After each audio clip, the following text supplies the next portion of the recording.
buat ini. Kita masuk ke segmen kedua nih, Pak. Baik. Oke, segmen kedua izinkan di kesempatan ini saya ngulik begitu soal keluarga. Ya. Pak Cepi ini paling ganteng katanya, tidak hanya di keluarga besar ayahnya, tapi juga di keluarga keluarga mikronya, keluarga kecilnya. Karena Pak Cepi satu orang istri dengan 3 putri dan tidak ada putra. Tidak ada. Karenanya paling ganteng sendiri. Istri dari mana, Kang? Pak Cepi? Istri ini teman SMA, Pak. Teman SMA. Teman SMA Satu cuma beda angkatan? sekolah. Satu angkatan. Satu angkatan. Betul. Oh. Coba beda sekolah, ketemunya waktu pas Kibra. Oh. Jadi sebelum-sebelumnya nggak ketemu. Iya. Itu pun Iya. waktu pas Kibra itu istri punya pacar. Saya nggak berani mendekat. Oh. Setelah saya taruna tingkat 3, setelah baru bisa membanggakan diri, barulah baru berani datang. berani datang. Saya juga pacaran begitu. Saya SMP kelas 2. Tapi kalau Pak Cepi tidak punya keberanian walaupun ganteng, saya sudah mati tidak ganteng tidak punya keberanian. Iya. Tapi dibantu oleh guru kelas 2. Iya. Ibu Raden Roro Graheni, mudah-mudahan sehat selalu Bu Graheni. Jadi saya di absen, Otong Rosadi duduk dengan Sunengsi, satu bangku. Itu, jadi kita belajar baik saja, dua-duanya baik. Dia pinter matematik, saya bodoh, jadi kita contekan, nilainya bagus semua. Betul. Itu triknya itu ya. Oke, 9 bertugas sudah menikah atau pakai pedang pora? Belum. Menikah tahun 2002 dan pakai pedang pora tentu pada saat itu. Betul. Jadi nikahnya ke Purwakarta dulu atau sudah di Nusa Tenggara? Nikahnya setelah di Nusa Tenggara. Karena ke Nusa Tenggara kan berangkat Agustus 2000. Oke. Setelah itulah 2002 lah kami menikah. Ya biasalah pedang pora kan, di Gedong Sigrong situ kan. Di rumah laki-laki ada, rumah perempuan ada, barulah di Gedong Sigrong. 2 kali, Pak. Oh, longser juga. Longser. Ada longser juga. Longser itu adalah kebudayaan khas Sunda. Bagaimana kemudian tamu itu kalau di sini mungkin tari gelombang gitu ya. Kemudian kalau di Betawi itu ada tukar-tukar pantun yang nggak ramah sekali. Kalau kita longser di Sunda.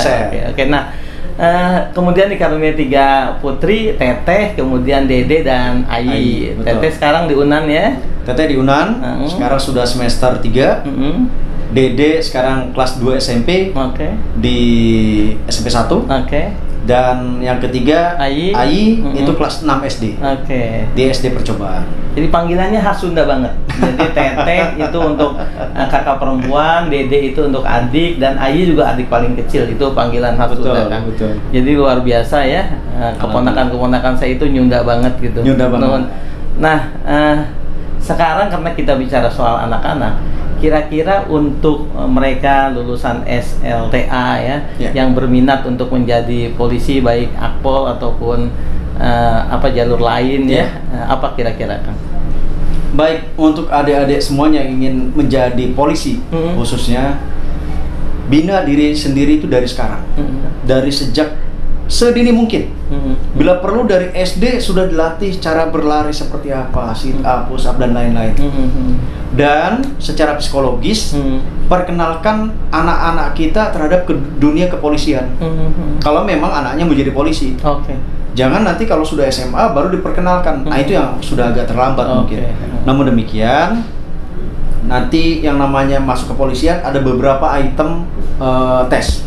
Yang pertama tes jasmani. Yang namanya tes jasmani di situ ada lari, shuttle run, ada pull up, sit up, renang. Nanti item-itemnya berbeda-beda. Namun demikian, seluruh item itu harus bisa semaksimal mungkin. Makanya saya dulu berangkat sekolah SMA itu dari rumah sudah lari. Nyampe ke pasar, bukain toko, lari lagi ke sekolah, taruh tas di sekolah, saya lari ke Situ Bulet.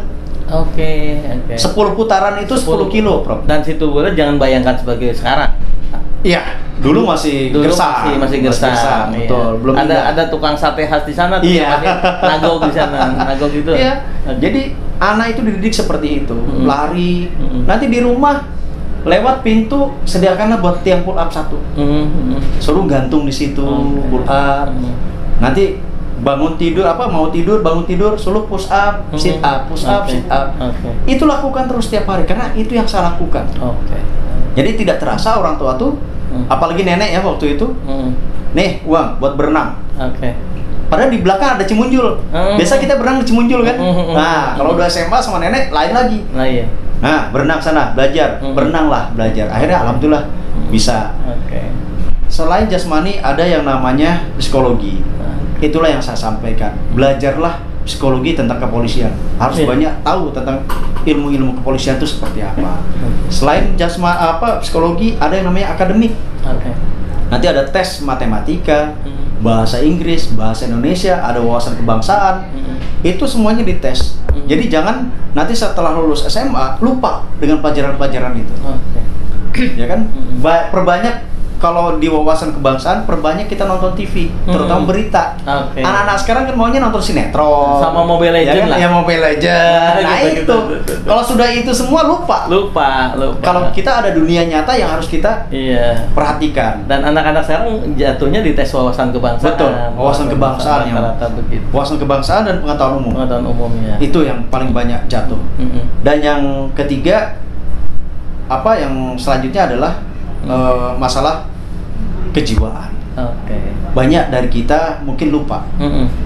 Mungkin zaman kita ada yang namanya PMP, tes pendidikan moral Pancasila. Kalau sekarang sudah dihilangkan.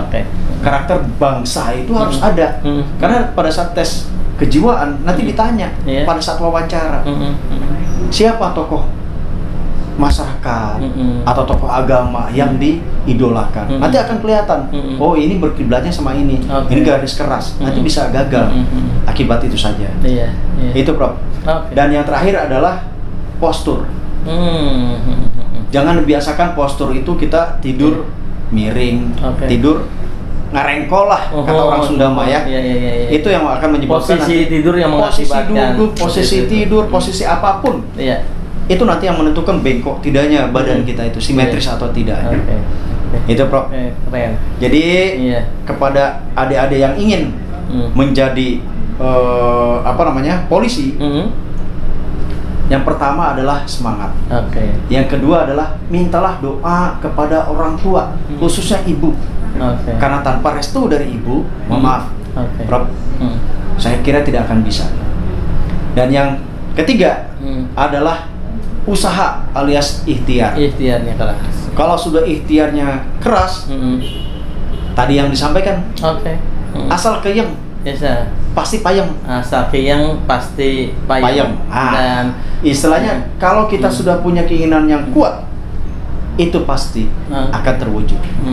Kalau sudah kuat, bahkan sebetulnya kami di keluarga saya ada pantangan untuk menjadi polisi, Bro.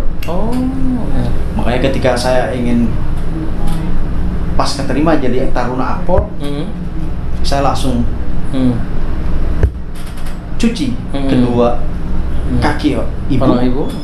Saya basuhkan ke muka saya, supaya sumpah serapanya leluhur kita itu tidak akan terjadi ke kita.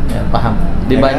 Di banyak budaya itu memang dulu seperti itu, misalnya ada dan kemudian kita memaknainya sebagai hal yang positif saja sepanjang kemudian kita ini. Keren, luar biasa Pak Cepi Noko.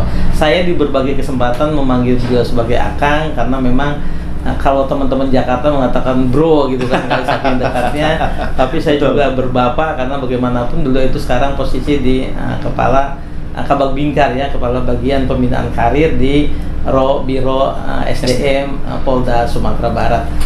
Sahabat pembelajar, Baraya bertamu tanpa terasa sebenarnya di segmen kedua kita sudah hampir 10 menit juga, dan di bagian terakhir ini Pak Cepi juga tadi sudah menyampaikan ada sosok-sosok yang bisa membentuk Pak Cepi. Kira-kira sosok siapa saja sejak kecil kemudian dewasa yang kemudian mempengaruhi sekali karir Pak Cepi sampai sekarang ini, dan mengapa dia yang dipilih? Dia itu bisa banyak lah ya. Baik.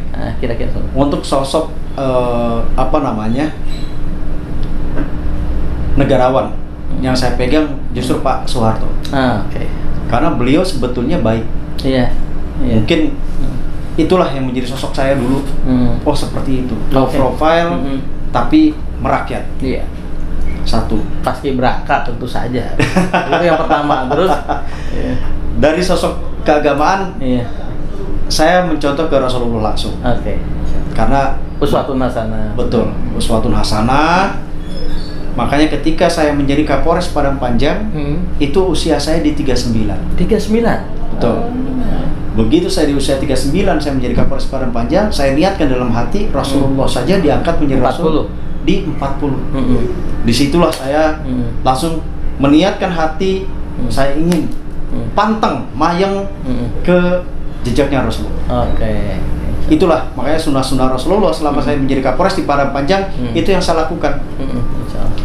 Rasulullah kalau disakiti, itu bukan menyakiti balik, tapi akan membalas dengan kebaikan. Insya Allah, sampai sekarang itulah yang saya lakukan.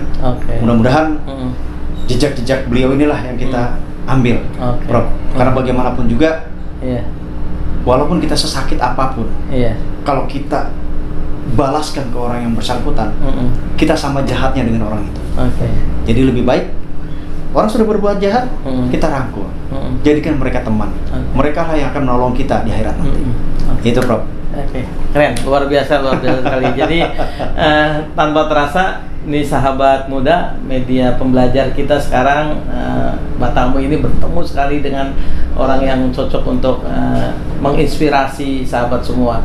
Ada pesan-pesan penting terutama bagi mereka yang ingin menjadi bayangkara negeri ya. Betul. Untuk menjadi polisi di Republik ini. Sejak kecil ternyata memang kita harus sudah paling tidak remaja kita memantapkan niat untuk menjadi polisi. Kemudian juga dukungan orang tua mengenalkan lingkungan kepolisian itu seperti apa, dan tentu saja tekad itu juga harus disertai dengan restu dari orang tua dan doa. Saya pikir ini Batamu yang super keren, semuanya daging begitu kalau ibarat ininya. Terima kasih Pak Cepi, izin nanti saya juga, kita akan coba konten ini menjadi 2 hari supaya fokus gitu ya, satu untuk segmen ini dan satunya lagi untuk khusus menjadi polisi yang baik itu seperti apa. Amin. Terima kasih atas waktunya. Sama saya juga, tentu Bapak ada kegiatan lain, saya juga ada acara Bintek ini. Terima kasih. Assalamualaikum warahmatullahi wabarakatuh.